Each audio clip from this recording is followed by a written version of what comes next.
Hello all, hope you is good. Welcome back to EU4 and Switzerland. So between episodes here I have finished statifying the rest of the stuff I've been taking, which is quite funny when you look at, for instance, Thrace. So, Thrace is a completed state in my eyes, but the rest of it is coastal. So yeah, there's a few statified provinces where the state is one province. I think it's the same thing for Albania here. Yeah. Not taking any coastal provinces can lead to some funny situations. But you know what? It's looking good. No complaints from me. So I'm continuing the beatdown onto Poland. We've already pieced out Lithuania. I do need to construct a spy network on Lithuania to begin getting ready to claim them. Regardless of what I've actually made claims on, I'll be taking land to border Lithuania, so I can fight Lithuania. I'll use Lithuania as the truce reset with Poland, so I'm not making them null alliances with each other. Lithuania have Venice, Teutons and Riga, as well as Poland, so essentially it's pretty much the same participants in the next time we go to war. Court and country can start to rack up. I actually don't mind that.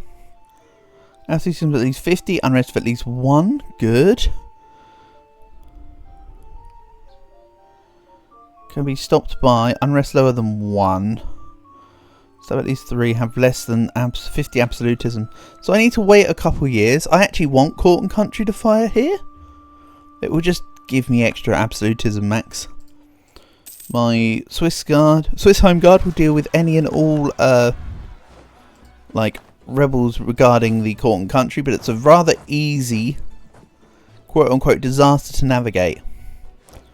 Like, it's somewhere between well, it's almost as easy as the French Revolution.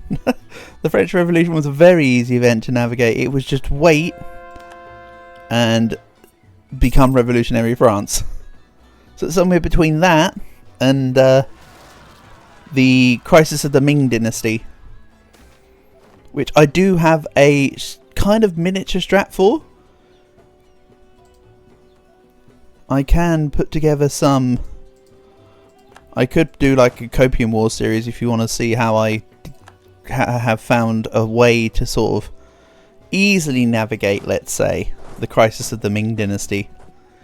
There's not too much of it. It's actually it can be seen as a benefit for various reasons that I would go into if I were to do such of a playthrough. But we're here. That's what matters.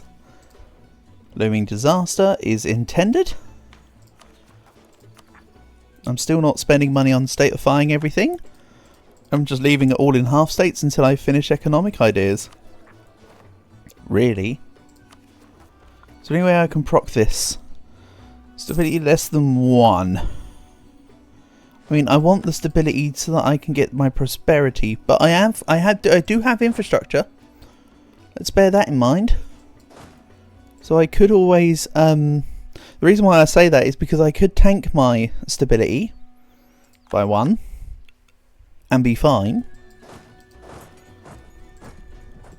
to get the extra 1 tick a month of court and country. You know what, if we get another stab event, then I'll consider it. But let's have a look here.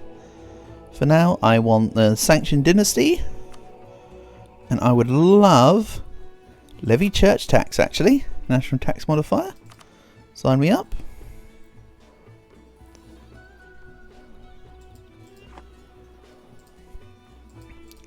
Yeah, we just stacked White Poland into Chola. See, they were kind of relying on the Lithuanian alliance to add to the unit count, but now that they've gone, most of the battles are actually not as difficult as what you would assume. So let's send the Mercs there to Novi Sash, and let's start getting ticking war score now. I mean, at this rate it doesn't really matter. All I need to do really is siege the rest of Poland, and it doesn't matter about ticking, because all it is Poland and Riga. At the end of the day, I've got their capital, I've got another fort, I've got a closer unit that can deal with Novi Sash, And really, the only fort left to claim is Georgiou. Everything else is accounted for. And after that, it's just random little odds and sods. But Poland will almost accept like a 100 peace deal already. Let's be honest. So let's assume it's something like this. Minimum. I think that's the whole of the state. Oh no, Chelm's in the... Okay. I was thinking it was in the Sandia Mares. So Red Ruthenia goes to here, which is where the fort is. See, they take 73 war score already. I'll take Krakow. And then money. I could also avoid this stuff here to get more money from Poland, but I think I'd rather just have the land, honestly. The sooner I can benefit from the land itself, the better. And I do have the paper mana to deal with all of the stuff I want in this war. So I'm happy about that. So I've reduced the cost of buildings.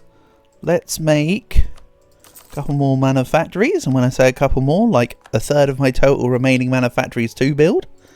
And I do need to work on more universities.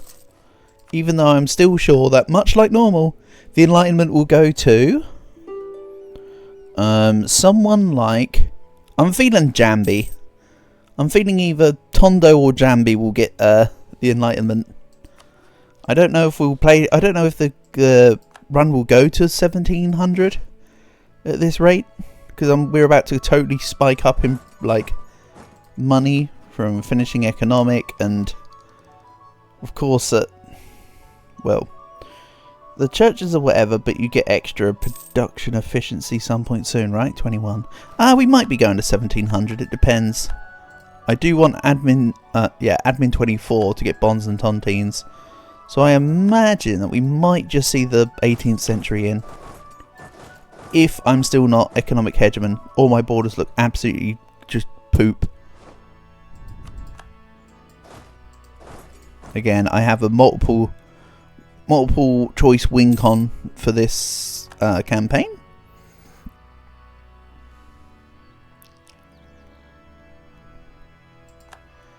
And Poland would probably just accept now, actually.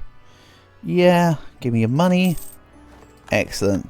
Now my name's starting to look bigger. I mean, I've still got to deal with the damn stuff in between, but honestly, we're looking okay. Yeah, I can't... Oh, I can actually concentrate Malpolska. Good. That just reduces a little bit of my costs. I need my unrest to stay above 1. Where possible. Let's call this up. And I need to remain... I need to hold on. Sorry, not remain. I need to hold on to my... stuff.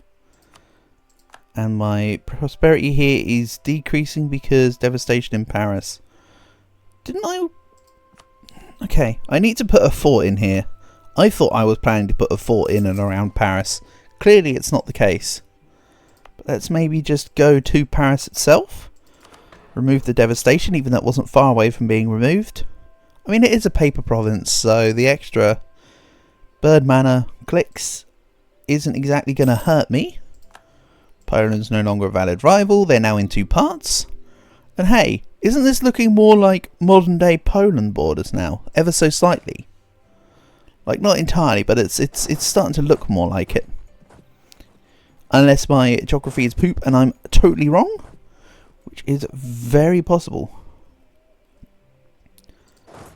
Burgundy continuing to pester me about wanting to give back land or something.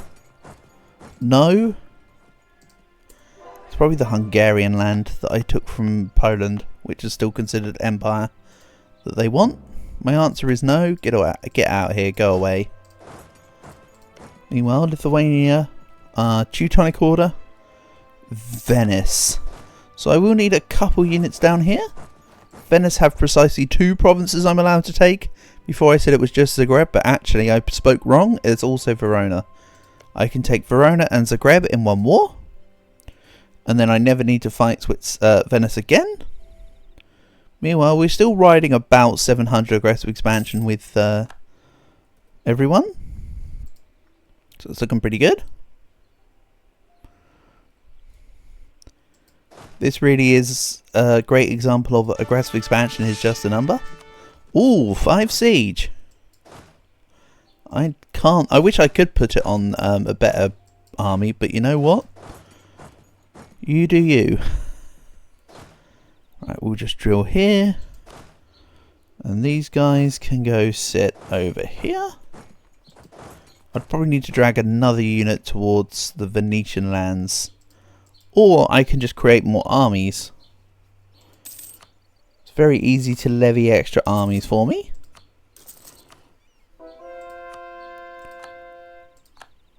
Burgundy has sown discontent. Show me the part where I discontent. I don't know. France, what do you mean you've rivaled me? What do you mean, my dude? You're nothing like close to me. You're at 68,000 troops. I've destroyed you multiple times. You think you have the gall to match the might of Switzerland? Because I don't think you do. Oh yeah, I also need to drill with these 2 units. My Swiss Home Guard will deal with the Hungarians. And actually thinking about it, I need to expand this guy's reach. And maybe I need to move all the units off from the Polish provinces I just took, because they're drilling into land that's about to revolt. That is not very sensible.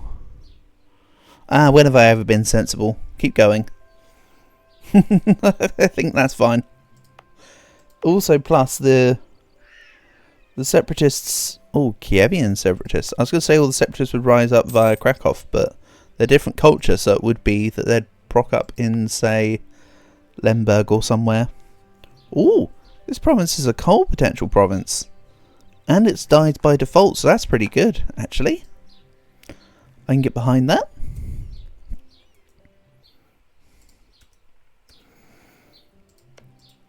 Right, let's grab some more claims on Lithuania. In such as Palenque here is 17 dev. I'll take Palenque.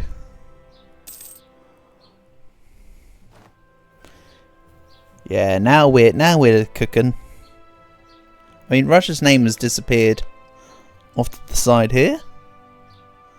Remember when Russia needed to see the maps for East Siberia? Ah dear.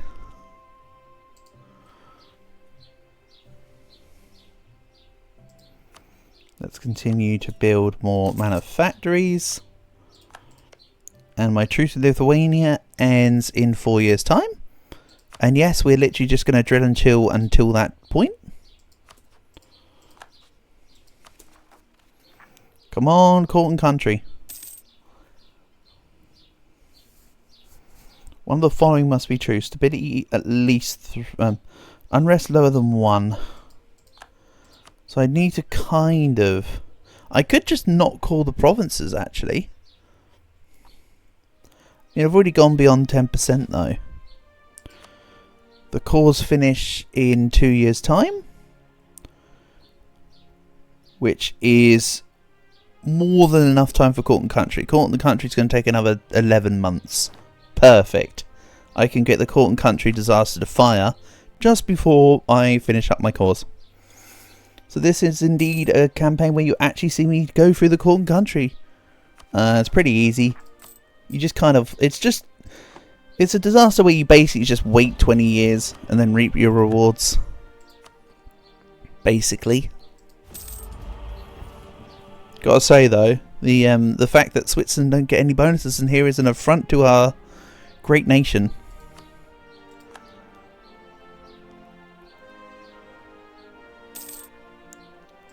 And deserve to be treated with greater respect. And such like.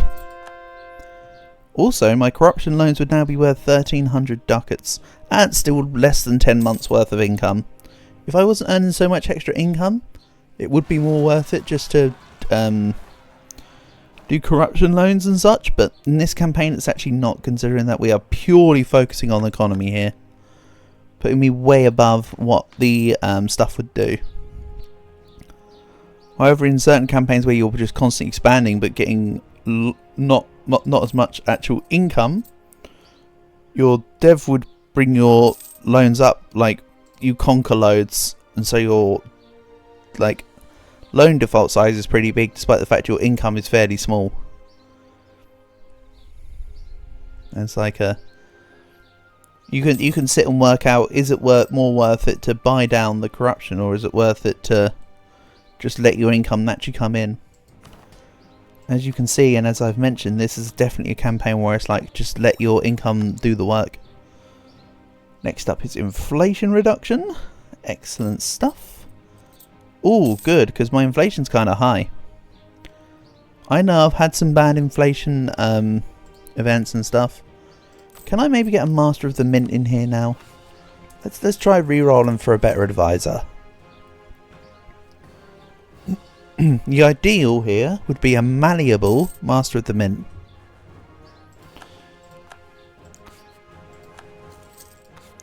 I'm going to start cracking back down on my inflation. I could also swap to Embrace Economic Theory in Tier 8, but I really like Lockian Proviso, so it's not happening. However, of course, if I didn't have both economic and infrastructure ideas, so technically I will fulfill 2 reasons to get Lockian Proviso, I would otherwise have gone Embrace Economic Theory. And sometimes if... Oh, here we go, Court and Country. So, let's say I am the state. Perfect. So now I just need to wait a decade. Oh, I thought it was 20 years. So yeah, fewer rebel controlled provinces than 1, stability at least 0, and war exhaustion less than 2. Very easily manageable outcomes. Great Britain want ducats. I got rid of my alliance with you, piss off. So yeah, now I just need to wait a decade essentially. And as my force limit has increased quite dramatically, let's grab... I'm so disappointed that the rice lalfa and stuff have not been scaling up like I wanted them to. I could retake the Cossacks host. They did fairly terribly before though. And let's not pin the results of the new Cossacks host on the results of the previous one. And I'd also like... I wish the Lithuanian company had some cannons with it, because that's a pretty decent front line. Oh well, whatever. We'll just take Cossack hosts for now. And of course, I'm going to continue to keep Stefan. So yeah, now it doesn't matter what I do with my stability and stuff. I now would want to get it nice and high, of course. So let's see here. Fabricate some more claims on France just because I can and should. And then let's grab Tech 19 infantry. Thank you. And I will take the Highlanders. Yeah, let's take the Highlanders. Morale damage will be useful. And again, because I'm using Mercs, I'd rather just use the most offensive possible pip types now.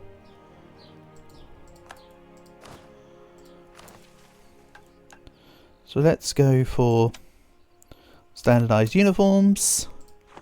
And then from when I complete economic, I only really want the formalized scales, weights and measures.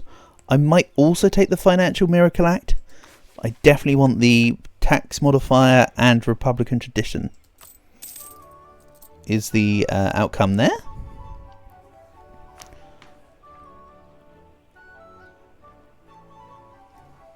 So yeah, Court and Country is currently reducing my absolutism by 20.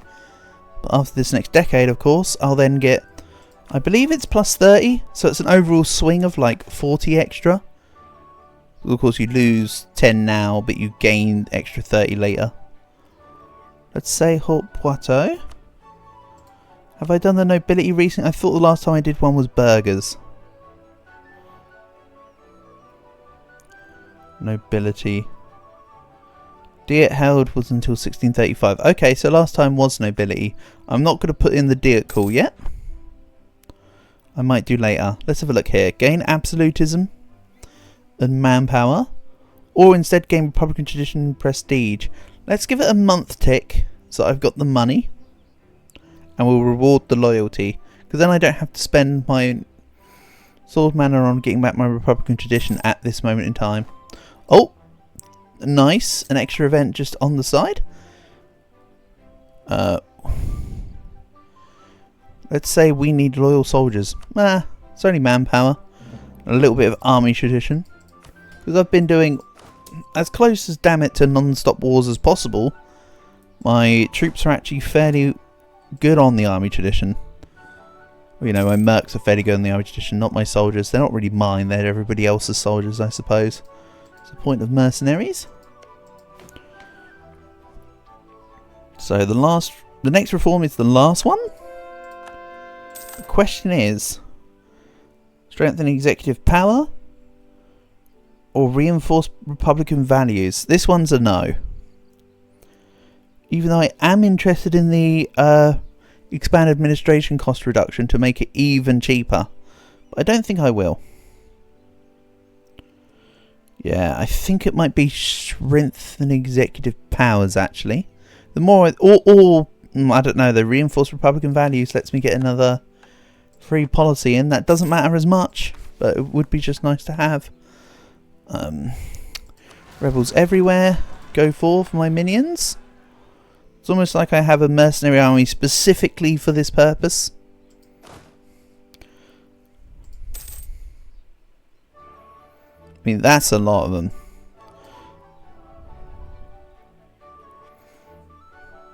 I'm actually going to meet their demands in particular. We're going to get loads of pulse events for gaining absolutism. So removing one set of absolutism tick won't be a problem. Right, let's maybe get the Cossack hosts to help with the armies. Just to save the Swiss Home Guard. Not necessarily on their manpower reserve, just on their actual current armies. Just help push them along a bit. Swiss particularists. They sound pretty fussy. Then we'll deal with the 13k. The Swiss Home Guard can then go back for the Swiss particularists. And as for the Poles, I'll keep this army undrilled, ready to receive the Poles. I think that makes sense. In we go. I mean, the Swiss Home Guard got there at pretty much the same time, so this is an easy win. Thank you. That's my provinces called back, which now lowers my unrest nicely enough. And let's put the remainder of the provinces that I took into states. Couple that can't be statified. Verlinia can be statified. Saint-Diomers can be statified. So I just need to wait for the Ruthenian provinces, basically. What's this about? I'd rather lose 150 admin over a stability right now. The tax modifier is a little bit of an annoyance, but luckily it's only for 10 years. Although in return I do get movement speed, so see it as I'm paying for speed. If you want to look at it that way. We use the Cossack host to take these guys out. Excellent. Everything's coming up Millhouse. Meanwhile, I'm still the highest income nation. Long may that remain. Or else I won't be able to get economic hegemony. What's this about? We will buy their loyalty.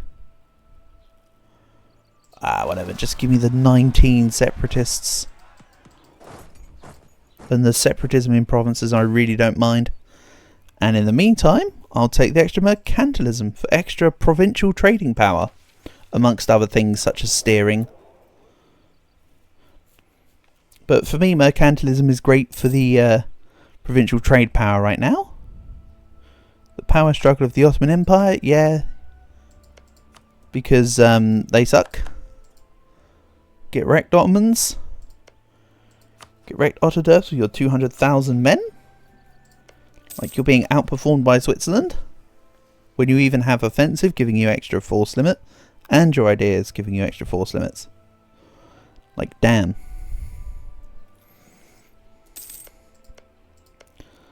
Let's make a claim on Sandiomers. And I've only got a year or two to wait on Lithuania. This is July 30. So just under 2 years. Excellent stuff. Podol. Let's make a claim on Podol.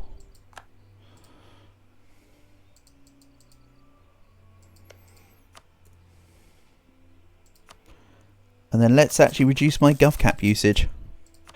I don't know why. I just feel like it. I mean, I'm still way under my gov cap. But of course, when I call these, it'll be a slightly different story. 29 particularists in Paris. Let's move to Paris.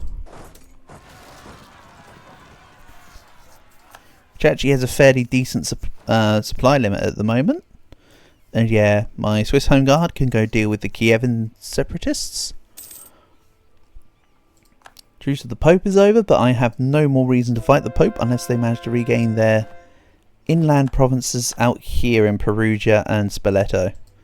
But I think I'll be fighting Naples if and when the time is available for it. To be honest. I'm letting the event take as long as possible to give my units a chance to get into Paris. I don't mind if it automatically accepts the event itself. Quite frankly. Our truce with Siena has ended. My truce with Siena has ended. Grab more claims on Lithuania. Again, I want to beeline to touch tips with Russia. Then I want to annul my alliance with Russia. And then I want to beat down Russia. I'm going to see about going out through them and into, say, Nagai and Transoxiana. As usual though, Transoxiana kind of suck. I mean, they're doing really well, but like, they're just annoying to fight. Which is how they manage to normally do pretty well. But they haven't taken defensive this campaign, which I'm kind of thankful for. To be honest. Gotta see the silver lining in the clouds, don't you? Don't worry about the fact that I didn't organise by cost. Everywhere needs a manufactory anyway. I should be prioritising based on cost order, but nah, it's fine. And I'm still over force limit, which is eating into my actual received income. Also, did I never get the French particularists, or did I just destroy them? I think I destroyed my particularists that were spawning in Paris. Also, by the way, there wouldn't have been French particularists, they would have just been Swiss particularists in Paris. But because they were in the French region, that's why I said French particularists. I'm sure you probably got the logic behind that. Let's crush these troublemakers. Hold on, Waldstadt. Okay. My Cossack troops are nearby. Let's go to Waldstadt. But we'll deal with that next episode. For I have noticed the time. So next episode should be fighting Lithuania.